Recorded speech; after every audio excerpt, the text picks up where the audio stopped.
दोस्तों, एक 23 साल की खूबसूरत महिला जो कि गर्भवती होती है, वो महिला डॉक्टर के पास अल्ट्रासाउंड कराने के लिए जाती है। डॉक्टर साहब पर्ची-वर्ची काटते हैं, उसके बाद उसका पति साथ होता है, उसे बाहर बैठा दिया जाता है और उस महिला को अल्ट्रासाउंड रूम में ले जाते हैं, उस केबिन के अंदर। डॉक्टर गेट बंद कर लेता है और महिला के सारे कपड़े हटवा देता है।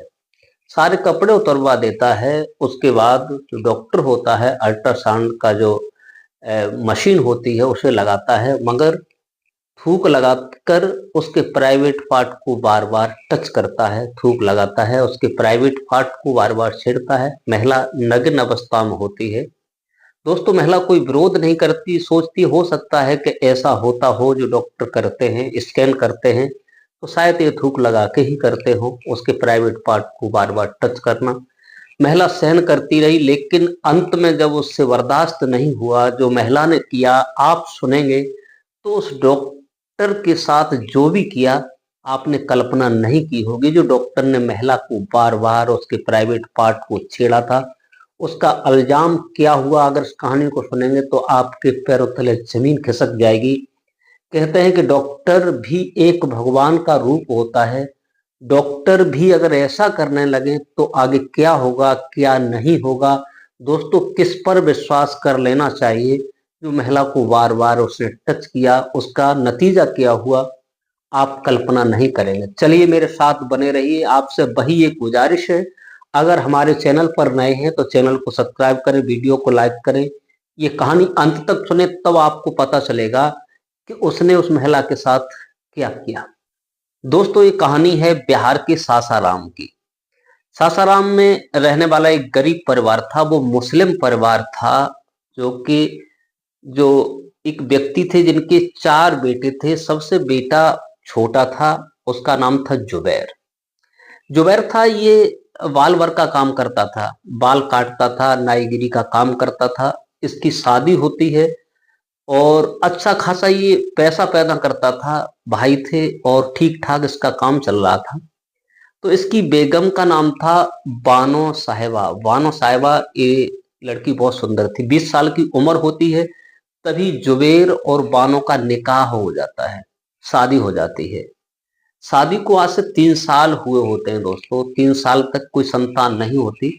1 साल के बाद वो जब बच्चे नहीं होते हैं तो वो डॉक्टर की सलाह लेता है, कहीं किसी के पास जाता है, संतान के लिए इधर उधर कुछ होता है ऐसा। तो एक वैद्य जी होते हैं, उसका इलाज करते हैं, डॉक्टर कुछ दवा देते हैं तो उसका गर्भ ठहर जाता है। बानो साहिबा गर्भवती होती है, तो जो डॉक्टर ने इलाज किया था उसने कहा कि इसका अल्ट्रासाउंड करा लीजिए, कोई इसमें दिक्कत तो नहीं है, कोई इसे परेशानी तो नहीं है। जुबैर कहता है ठीक है, मैं कल जाऊंगा और अपनी पत्नी को ले जाऊंगा, उसका अल्ट्रासाउंड करा लाऊंगा। जुबैर डॉक्टर के पास से और सुबह जहां उसका मार्केट था वहां अपनी पत्नी को, अपनी बीवी को लेकर और चला जाता है। वहाँ डॉक्टर साहब से बात करता है कि मुझे स्कैन कराना है, पत्नी मेरी गर्भवती है। और जो बानो साहिबा थी इतनी खूबसूरत थी कि जो भी देखता था उसे देखता रह जाता था। डॉक्टर ने उसे देखा तो उसे डॉक्टर को देखते ही कुछ लालच आ गया कि इतनी सुंदर है, और बताइए कितनी सुंदर खूबसूरत बीवी, एक बाल काटने वाला जरा सा मुस्लिम। तो डॉक्टर उसे अपनी नजरों में बसा लेता है, सोचता है कुछ न कुछ तो करना ही है। उससे कहता है आप बाहर बैठिए, मैं अंदर अल्ट्रासाउंड रूम में जाता हूँ लेकर। और पूछता है कभी इनका अल्ट्रासाउंड हुआ है, कभी इन्होंने करवाया है। तो वो कहते कि अभी तक तो किसी ने नहीं करवाया और नहीं हुआ है। तो उसे लेके जाता है, गेट लॉक कर देता है और उस महिला से कहता है कि अपने सारे कपड़े हटा दीजिए। महिला जो कपड़े पहने थी पहले सूख जाती है, लेकिन डॉक्टर के नाम से वो बानो साहिबा कपड़े सारे खोल देती है। और डॉक्टर जो था अपनी मशीन उठाता है, मशीन उठाने के बाद इधर उधर घुमाता है और उसके स्तन वगैरह टच करता है, इधर उधर मशीन घुमाता है।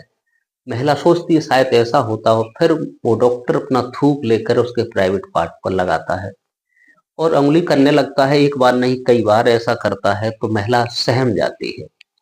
सहमने के बाद महिला जब अल्ट्रासाउंड हो जाता है तो उसे बाहर निकल के आती है, और बाहर निकलने के बाद जब उसे रिपोर्ट वोट मिल जाती है और वो डॉक्टर कहता है अगर आवश्यकता पड़े तो कभी फिर आना और आपका ठीक है।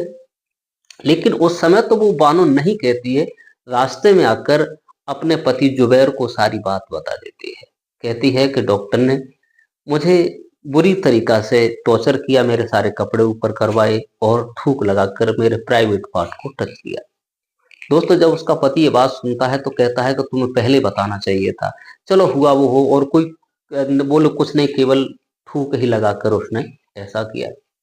दोस्तों, जब ये बात वो सुनता है तो दोबारा 4 महीने के बाद वो डॉक्टर को अल्ट्रासाउंड जाकर देता है। डॉक्टर देखते हैं कि बच्चा सही सलामत है, धड़कन ठीक है, सब कुछ है, और उसके 4-5 महीने बाद फिर एक अल्ट्रासाउंड के लिए कहा जाता है। और उस इलाके में सिर्फ एक ही अल्ट्रासाउंड करने वाला था, कोई और नहीं था। तो मजबूरी थी वहां जाने के लिए, लेकिन उसकी पत्नी ने कहा, मानो ने, कि वहां जाएंगे तो वो गलत करेगा, फिर नहीं मानेगा। और उधर डॉक्टर ने ये भी कह दिया अगर तुमने किसी से बताने की कोशिश की तो तुम्हें मालूम है कि तुम्हारा गर्भ है, हम ऐसी दवा दे देंगे, ऐसा कर देंगे, तुम्हारा गर्भ खंडित हो जाएगा, किसी से कहना मत।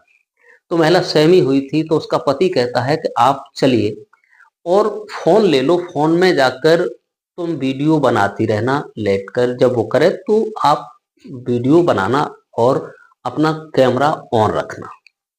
दोस्तों, वही होता है, वो महिला पहुंचती है डॉक्टर के पास, और डॉक्टर जब उसे देखता है तो बड़ा खुश होता है, बोले आ गई, बोले ठीक है। पर्ची अर्ची फिर काटता है और उसे केबिन के अंदर ले जाता है, अकेला लॉक करता है और वही रोजाना वाला काम शुरू करता है, पहले जो किया था। उस महिला के सारे कपड़े हटाने की कोशिश करता है, लेकिन महिला जो थी वो वीडियो बना रही थी, और वो थूक लगाकर महिला का प्राइवेट पार्ट पे टच करता है और पूछता है कि कैसा लग रहा है। तो महिला कहती है कि वो बाद में पता चलेगा कैसा लग रहा है, तुम्हें जो काम करना है वो कीजिए। उसके बाद जब वो अल्ट्रासाउंड करने के बाद और वो वीडियो बना लेते हैं, और तुरंत ही मीडिया के पास जाकर वो वीडियो दे दिया जाता है, और थाने में जाकर एफआईआर उस डॉक्टर के नाम कर दी जाती है। जब एफआईआर की जाती है तो डॉक्टर को तुरंत ही पुलिस अरेस्ट करती है। अरेस्ट करने के बाद उसे पूछा जाता है कि तुमने ऐसा क्यों किया। अब डॉक्टर के पास कोई सवाल नहीं था, कोई जवाब नहीं था।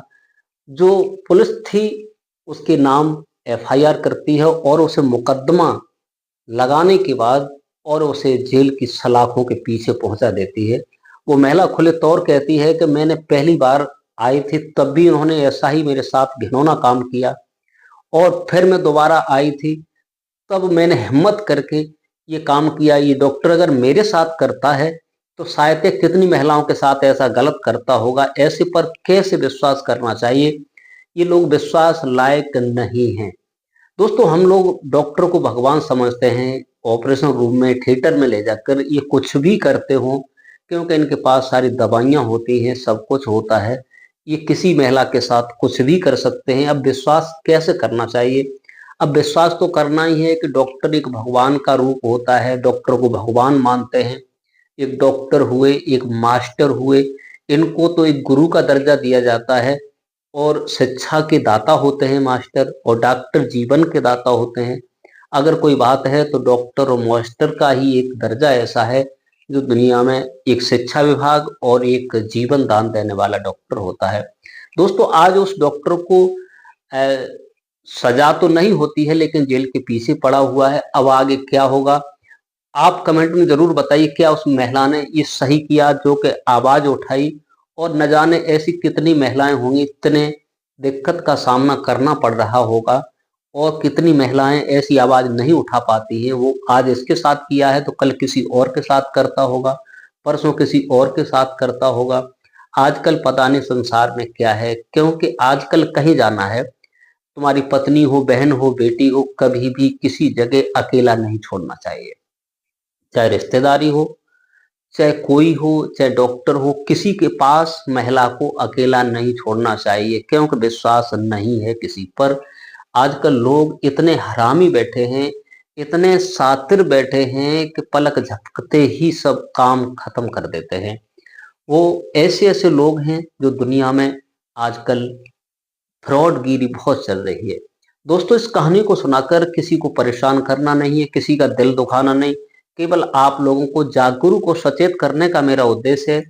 क्योंकि ऐसी कहानियां मैं लाता रहता हूं और आपका बस यही बड़प्पन है जो हमारी कहानियां सुनते हैं, आप लोगों का प्यार मिलता है। आज के लिए बस इतना ही। नमस्कार, जय हिंद, जय भारत। मिलते हैं किसी दूसरे वीडियो के साथ। अपना ख्याल रखिए, क्योंकि अब इसके बाद 2-3 दिन बाद नया साल आने वाला है। आपके लिए आज से ही मेरी शुभकामनाएं। धन्यवाद। जय हिंद।